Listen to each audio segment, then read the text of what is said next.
What up, Dokkanners? There is still a lot of stuff to be covered, and I wasn't able to talk about this when it happened, but the Tamagami TURs were actually leaked.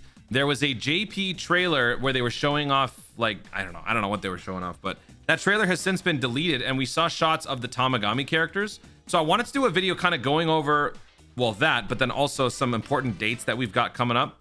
So let's just start by talking about the 28th data downloaded. We actually saw in here that the Tamagami 1 TUR is actually shown. Like, the card art is right there. I don't know why the others aren't present. Maybe this is like a boss card from a specific fight or something, but here it is, Tamagami 1. This is what the Dokkan Awakened form is going to look like, just because we haven't seen this before. So I forgot what the term is for these characters. They awaken, they rage.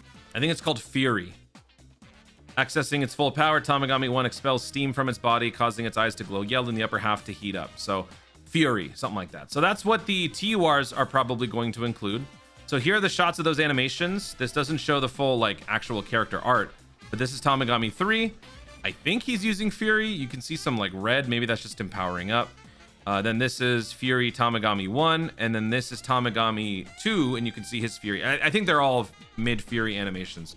So I think this also kind of dispels the possibility of us potentially getting 3 free-to-play LRs from these guys. So I don't think that's going to happen.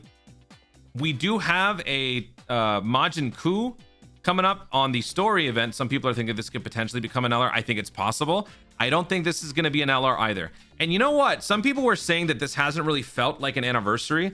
And in some respects, I agree. I think most people are saying that because of the hype level behind the characters. If you don't care for Daima, you're probably not hyped. Maybe even some of the content that we've had so far. But for me, that makes this feel slight, like I can kind of understand why it maybe doesn't necessarily feel like an anniversary, is mainly because the free-to-play characters were not shown in the part 1 live broadcast. I feel like that is an important part of an anniversary celebration, getting to know right away what the part, like the anniversary free-to-play LR is going to be, what the TURs are going to be. We didn't really get any of that. So I'm kind of hoping that part 2 will course correct and give us more of that information. But yeah, that part was kind of unusual to me.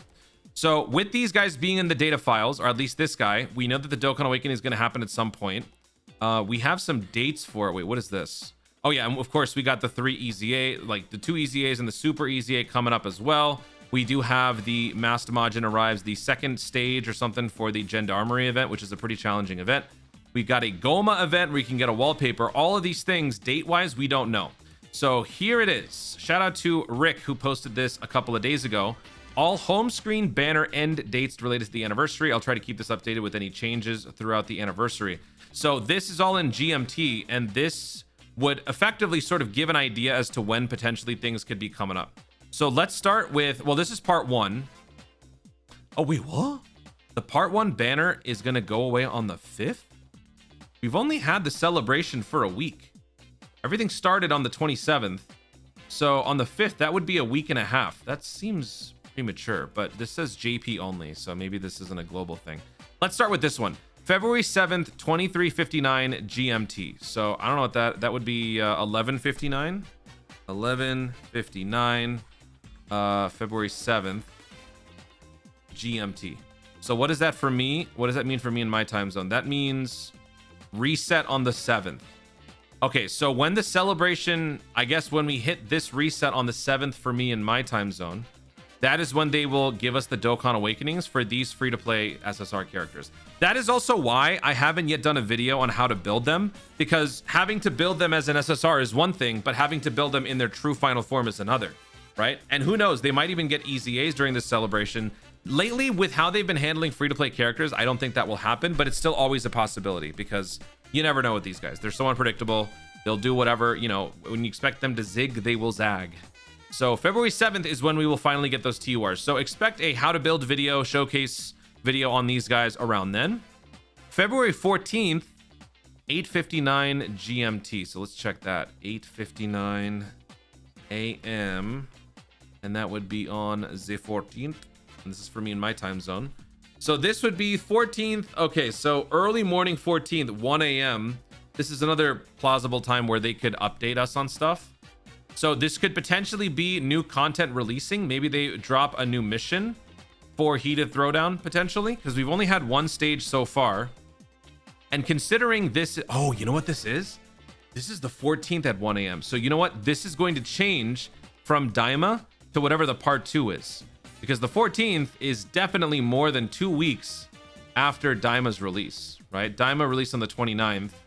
So 1, 2, yeah, 2 weeks and change. That is when the new event comes out. I believe that. Okay, so this is, in my opinion, going to be changing to something else, whatever. And right after, this is also going to be changed. This is before it becomes the 15th. So this is around 9 p.m. That is 8:59. No. Wait, am I stupid? Yeah, 8:59 p.m. that same day. Oh, okay. So the discounts are going to go away at 1 p.m. in the afternoon. That is actually pretty normal for discounts to go away in the afternoon for me in my time zone. So this is pretty much expected. Discounts will be going away for the part 1 banners before the part 2 ones come out. So you will not have the option to summon on both with their discounts active. Okay. And then if we go over here, March 10th is when all of this goes away. The EX mission. Well, this is the end of the celebration. Okay, so this doesn't actually really pertain to the core anniversary itself. This is along the lines of the end of the celebration, because they said they were going to be extending the duration of these EZAs.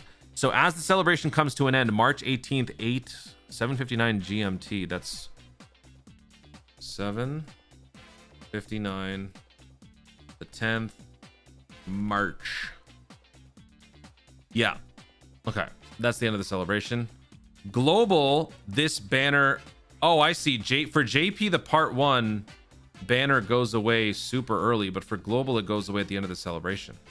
But I think this is also meant to be a placeholder. Like, this will be changed for something else. So if I were to guess, what I'm assuming based on this means, JP will get an updated version of the banner that will then be in there, and global will just get the same.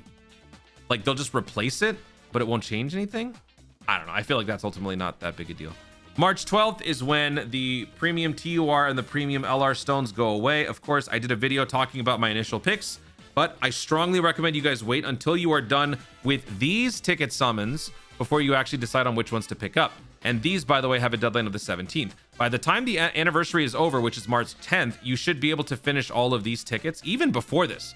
After the part 2 summons come out, after you have finished your part 2 summons, there's no reason to wait. All you have to do is just get the tickets and then summon. But by then, once you've finished all of your summons for part 1 and part 2 in terms of the banners, you now know which of the 2 banners has fewer characters that you actually own, and then you can focus on that. So this is going to be a piece of cake. This is also going to be a piece of cake because once you finish those finite ticket summons, you can then go here and make your final picks if you guys paid for it. So that covers that. Placeholder end date. We don't have anything yet for these, but I would imagine, well, these are permanent, so these aren't going anywhere. And this is also permanent. Yeah, so placeholder end date actually means it's going to go away December, what is it, like December 31st, 2037. That's the placeholder date that they use for things that are meant to be infinite, that never actually go away. So that covers all of that. Okay, so in terms of pacing, this is pretty much what we were expecting. I think the main thing to take away is that the Tamagamis will be Dokkan Awakening in a few days. So I know that it does take a bit to get all the characters. I personally have farmed out two versions of the characters so that one can stay SSR, one can be TUR. I would imagine they're going to be labeled as Fury.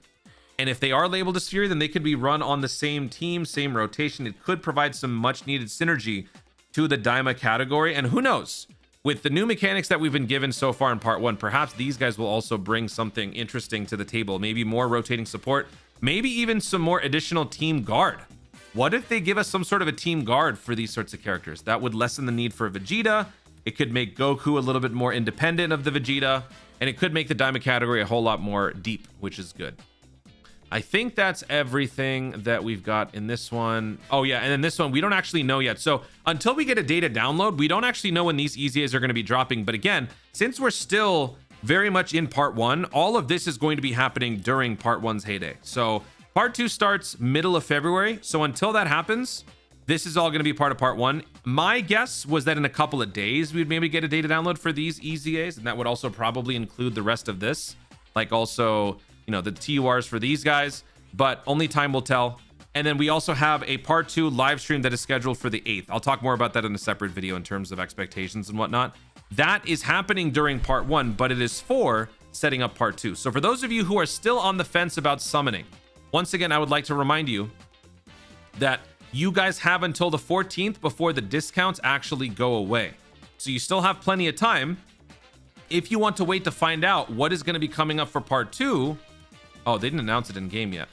If you want to find out what's going to be coming up in part 2, that'll be happening on the 8th. So once you find out, you'll get an idea for what the characters are. You won't know what they do, but then that might help influence your decision. Okay, if part 2 is going to be Namek Saga and I've been stockpiling some Namek characters, then I am going to not summon. I'm going to wait for part 2. You know, like that will give you a better indication of what's to come. So there is still time. No need to rush. You got plenty of stuff coming up. We got plenty of stuff going on right now. Red Zone, Blue Zone, honestly, has been just taking up all of my time. That and the Whis event. I haven't even started the Dokkan medal grind yet, and all that stuff needs to be done before the anniversary is over. So for me, I'm having a good time. What about you?